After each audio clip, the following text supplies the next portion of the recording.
It's 12:45. I hope everyone's had a chance to conduct a little bit of research and drawing of their own. I guess you're welcome to keep going. This was really just kind of like a exercise or just a practice. It's sort of, for me, like a renewal of an interest that I only kind of experienced in my childhood, and so I like to think it's fun and then also like applicable to many job opportunities and career paths. If you put your name on them, if you want to keep them, like take a picture and I'll give you my email and you can email, but it'll count as an entry for the raffle. And if you don't want to hang on to it, just put your name on it and put it on the table with your survey. But if you drew something, you'll get a chance to win some money. That's a pretty good deal. That's a pretty good deal, guys. Yeah. Really good drawings get two chances. No. It's true. You've got like measurements and stuff.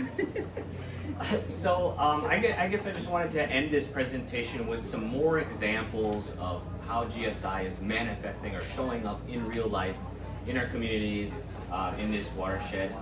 If you go not too far from here, that Kaimuki Shopping Center on 11th Avenue and Hardin, there's a pretty cool, like very narrow rain garden there, and it might look sort of unremarkable to you as a pedestrian, but if you were to look at it sort of like with the eyes that I've developed, for example, where you realize, oh, there's no sprinklers, there's no irrigation there, so the plant selection has to be super thoughtful. In fact, their first set of plants died, so they learned from that and just how arid that spot is. I mean, Kaimuki is really dry, and so they had to replace that with some trees, and they had to come and like water it now and then. But now the plants are established, and it catches thousands of gallons of runoff from that parking lot that feeds directly into it.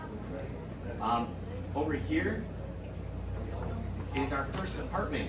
Mr. Gilbert, he's their property manager. Really cool guy.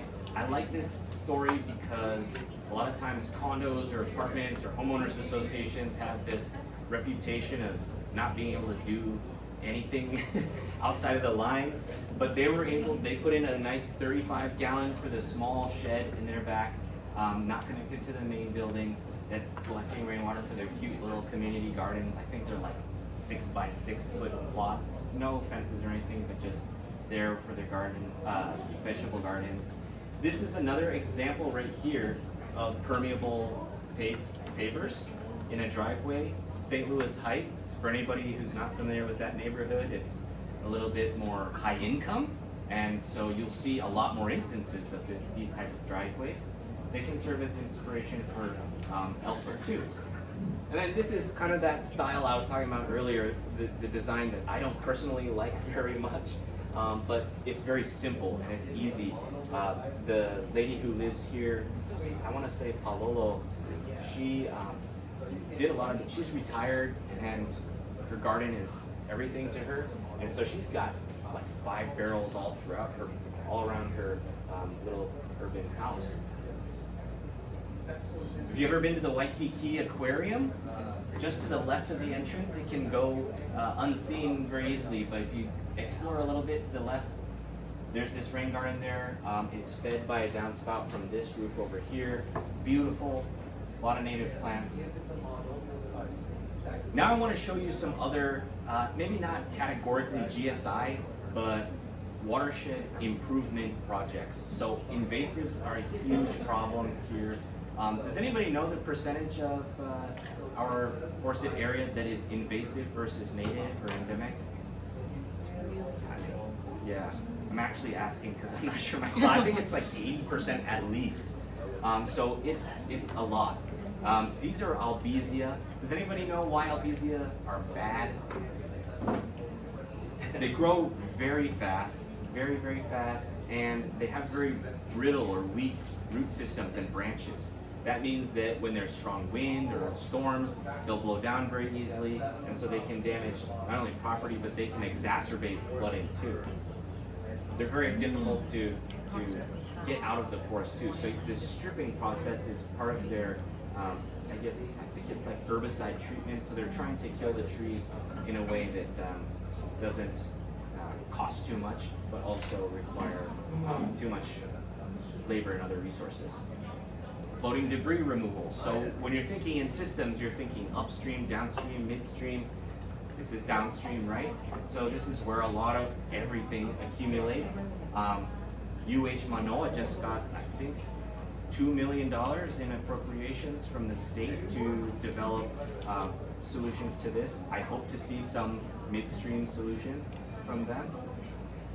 And, oh, this is also nearby, the Kapiolani mini park.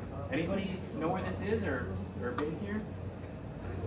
So when I'm making my way from sort of like Makiki or UH side over to this campus, sometimes I'll go Waialae up, what is that street? Yeah, up towards, sort of towards Diamond Head, and then there's that fire station right past Kamuki Library on the left. Yeah, so this is right next to there. And I just like this example so much because when I first heard the term biocultural, does anybody know what biocultural means?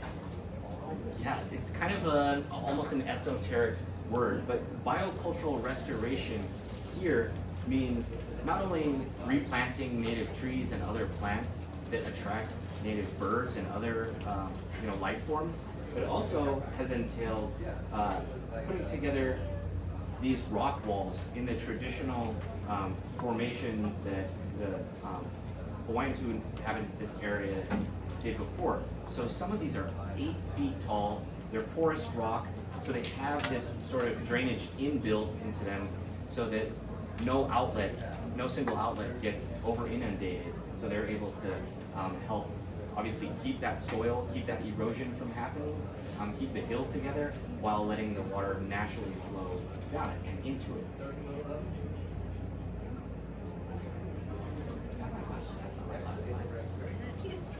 See, that's by the library.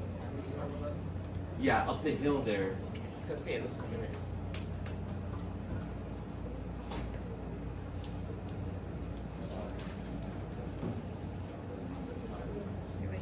And then so we're kind of going all the way back upstream, if you will. Can anybody tell me why this fencing on the top of this ridge is important? Pigs. Pigs and goats too. So ungulates, hoofed animals, both invasive, both terrible for the environment. They eat all the vegetation and they tear up roots and they really compromise the mountainside and the ecosystem there. So these are really effective ways of controlling that. Organizations like Po'olau Mountains Watershed Partnership, conservation people, will go up in helicopters sometimes for a couple days at a time to do this type of hard work. They'll also go hunting to dispatch those invasive animals. Over here we have some other endemic and native species that are found nowhere else in the world, and so these are worth protecting here. Anybody who's come to these workshops knows that we had the malacology folks out also to talk about the tree stands. Really? Yes. So I guess I'll just end by saying that our sort of mantra is to partner with other organizations to be a force multiplier, to improve the places that we live, but also where other, I guess, earthlings call home too. So just to prove that we did more rain barrel installations. There's my contact information. Please feel free to reach out with any questions or any interest or anything like that. I'll pause right now for questions, but otherwise, thank you all for your time and attention.